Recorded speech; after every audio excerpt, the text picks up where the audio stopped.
should I use a sales script? Every time I use a sales script, I sound like a robot. The short answer is yes, you should definitely use a sales script. And you can use a sales script and design a sales script without actually sounding like a robot.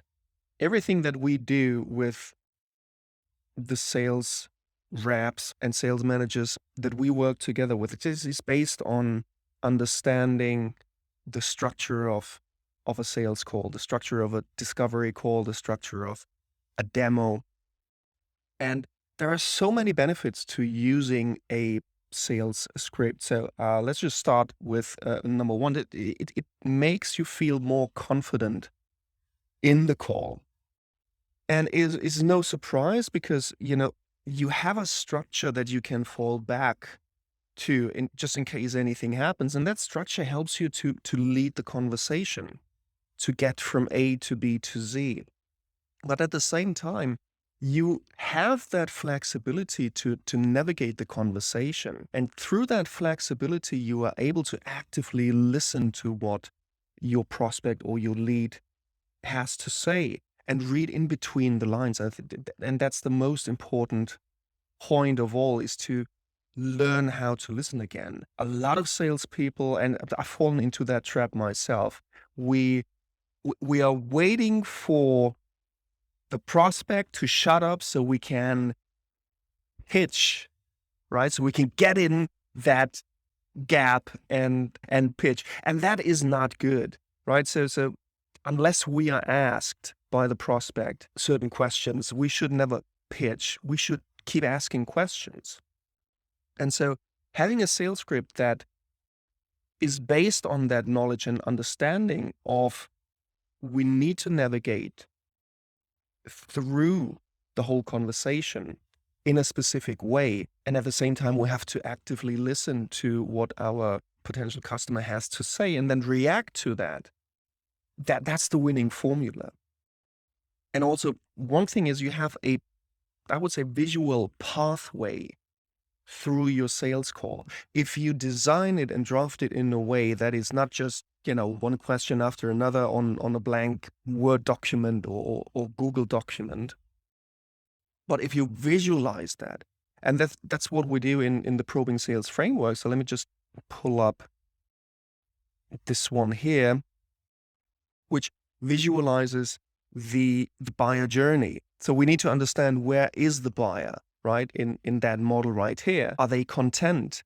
Do they have the awareness that there is a gap in where they are and where they want to be?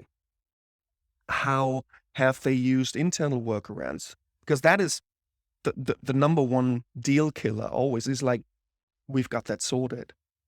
The internal workarounds, the internal setup, the internal resources that they have, which makes it quite hard for an external solution to come in if there is no pain, if there is no, need to change. Even if the workaround is not working perfectly, but at least they have something. Anyway, so we need to understand that. And you can design your sales script, build on that buyer journey, on that image here. But also then we need to take that understanding and this information and these details to then build our conversation flow. And these are the elements of a typical conversation that is built on the probing sales framework. So in our conversation with a prospect, with a buyer, we need to tackle all of these elements. And the more we tackle these, the more we raise these points, the higher the likelihood of closing the deal, or at least moving the deal forward. I just read today that sales reps who ask at least 11 questions in their discovery calls, but also in their demos, increase their likelihood of closing by, I think, 73%. And that's quite amazing, because not many sales reps ask 11 questions or more than that.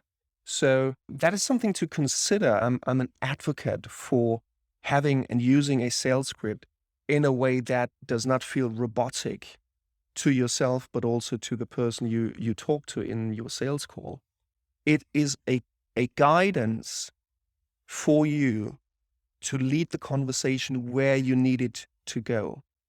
And it's a reminder to ask certain questions at the right time in a very specific way. So you can tick all the boxes that you need to tick on your side, but at the same time remain buyer-centric. So the conversation is not centered around the vendor, is not centered around the seller, but it's centered around the buyer, what they need to do.